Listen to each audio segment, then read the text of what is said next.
Now that we have our tools gathered, minis assembled, it's time to get to painting. But before we do that, there's one thing we need to do first, and that's prime.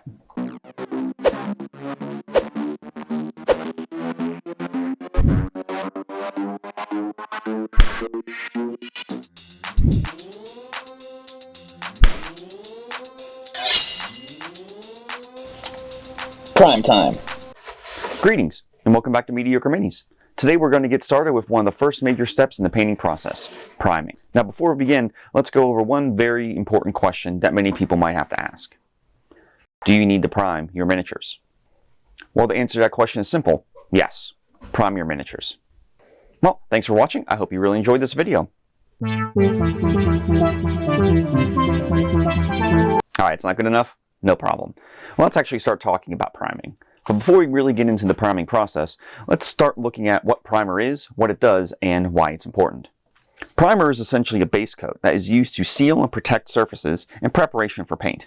For porous materials, such as wood, concrete, and drywall, primer is very important that can help protect against moisture. This protection not only protects the material, but also the paint.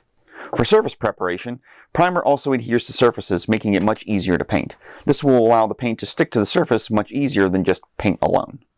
To put it simply, primer sticks to surfaces a lot easier and a lot better than what regular paint does. The main reason for this adhesion of primer is mostly due to its actual chemical properties. For instance, paint generally contains a lot of clays and waters and pigments. On the other hand, primer actually includes a number of different resins, which make it a little bit stickier in a sense, and also better adhesion for your projects long term. It's the resin really that makes primer such a valuable resource when preparing your materials and your miniatures for painting. Primer comes in many different forms. Most people are familiar with a quart or gallon paint cans that are used for walls, ceilings, and many other surfaces. As you might guess, this type of primer is not the best for miniatures. This primer is mostly for wood, concrete, and drywall, mostly to seal the surface that are generally much more porous.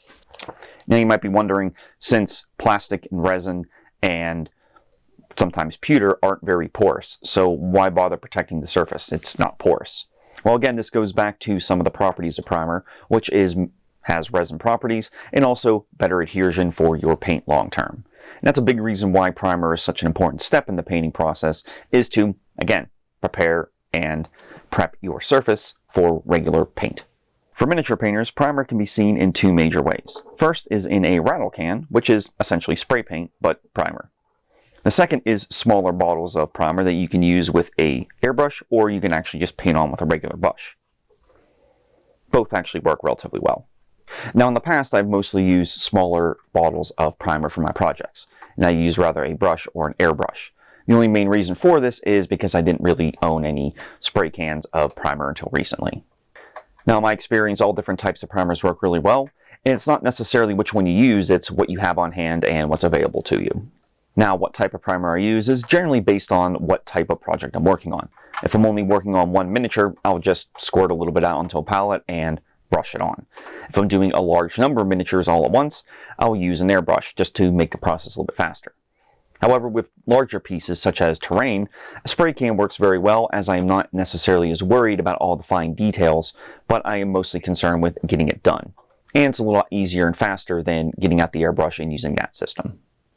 Now since I just got rattle cans recently, I'm going to probably start using those more just to see how it can speed up my process and some of the benefits in the future. But for right now, keep in mind that many miniature painters do use rattle cans, and they work very well, and some people even swear by them. Most of the time, I tend to stockpile a large number of miniatures that are assembled, and then later pull out the airbrush and prime them all at once. The main reason for this is it's a lot faster, and I'm also way too lazy to use a brush to prime, unless I'm only working on one miniature specifically. Also, the airbrush helps with a second layer of primer or ink to create a highlight. This can later be used to help with the base coating process. This type of highlight is also called zenithal highlighting, and I plan to go over that in greater detail in a future video. In my experience, using a rattle can is similar to the airbrush for priming purposes. So far, I like the rattle cans with larger items such as terrain, since the generally wide range of the nozzle. I do feel this method can be used for minis as well, so just keep that in mind. Now, one thing to keep in mind when you're using spray paint or rattle cans for priming your miniatures. I would try to avoid anything that is filler primer or paint and primer in one. Now, the main reason for this is those types of primers are generally thicker than regular paints or primers. This is mostly due to clays and potentially more resins that are within it. Now, most of the time with miniatures, many of the details are very small and intricate. And using a filler primer or a paint and primer in one can, since it's thicker, fill in all of those little details, making it a lot harder to see those details with the final project. So just keep that in mind. I would avoid those types of primers, though for larger pieces such as terrain that might not have as many details, you could get away with it, but I would stick to just a regular primer if you can. Oh, and one last bit about rattle cans. Make sure it sticks to plastic. Generally, if it sticks to plastic, it will also stick to resin.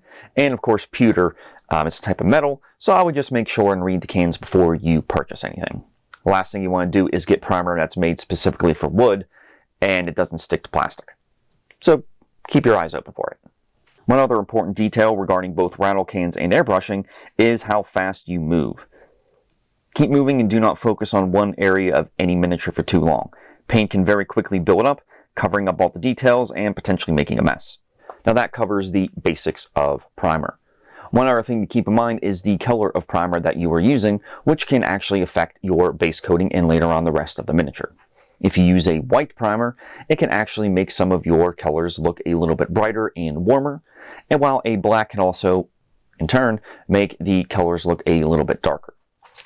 The specifics of how a project can look with dark or white primer, I'll be going over that in the next video with picking your primer color. Now, if you plan on using a brush or an airbrush for your priming, you can actually just get away with using white and black primers. You can just mix the two together and make your own gray. A good plus side to this is you can decide how dark or light your gray is. I don't actually own gray primer outside of this rattle can, and I tend to mix my own whenever I need a gray. It's very nice and cost saving that you can make your own gray, so you can actually not have to worry about a third bottle. Of course, another way to pick a primer color is to think about what type of color scheme you're going to be going with. If you're going for cooler or darker colors, black might be a very good option. If you're going for something warmer and brighter, maybe consider white. Gray works very well all around, and it's a nice in the middle of the road type of color that you can use. So you can never really go wrong with gray, but keeping that in mind, a white or a black can actually be very useful depending on your color scheme. Also, one last thing with primer, you can actually speed up your actual painting process by choosing a different color. For instance, primer comes in different colors such as red, green, blue, and numerous other shades. And you can actually just start with this if you know that's what you're going to be predominantly using. For example, there is a type of Space Marine from Warhammer 40,000 called Blood Angels, and they're red. To save time with the upcoming painting, you could just use red primer. Then you're already ahead of the game. The primer is tinted red, and you can just use it. This concept applies with a very large number of models.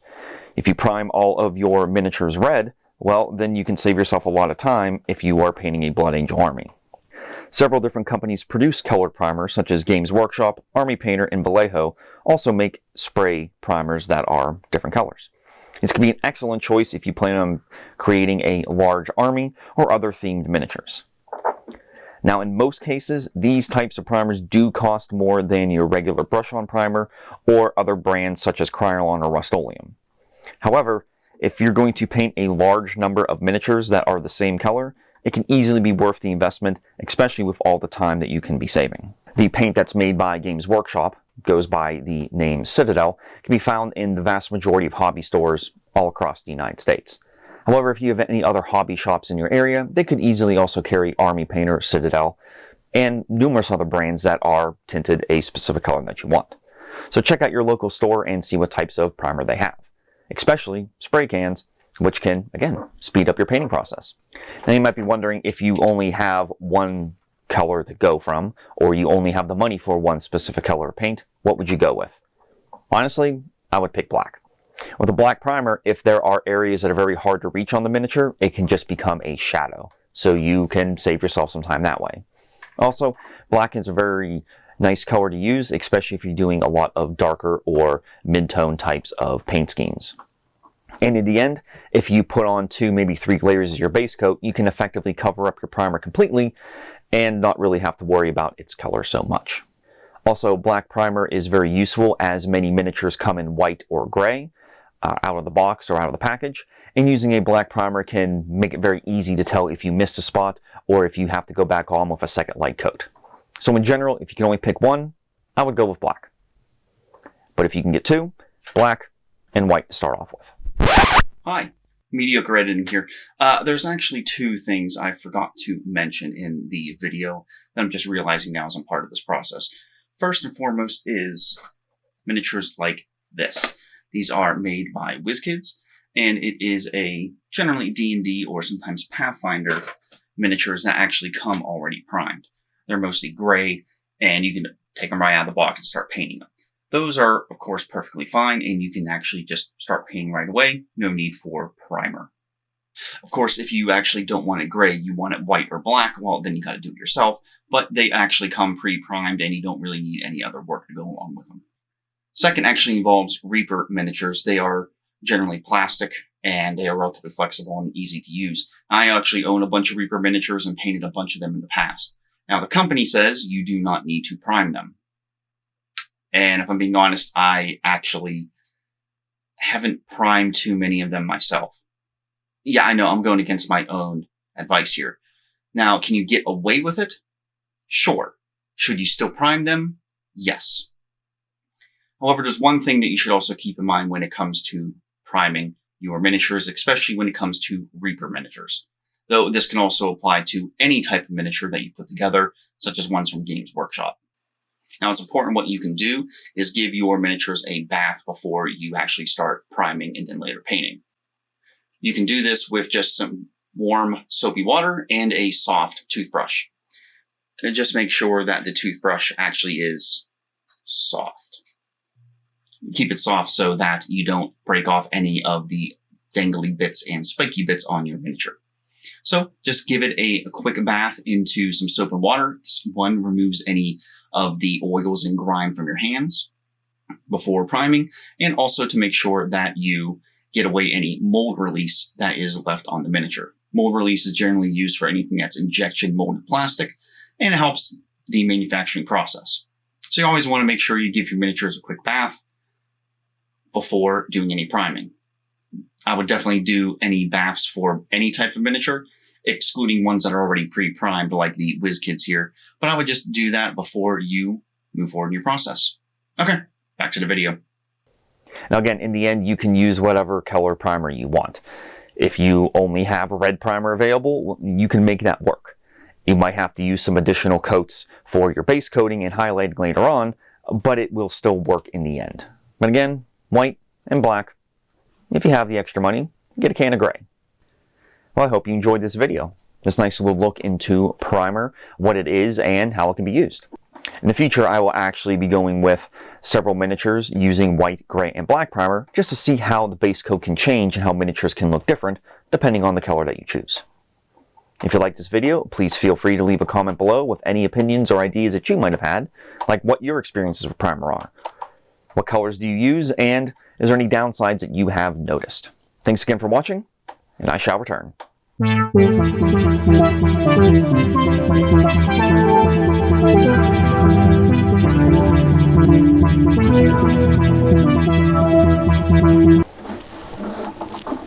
While I'm filming, I want you to see my wonderful wife, Vault Fox.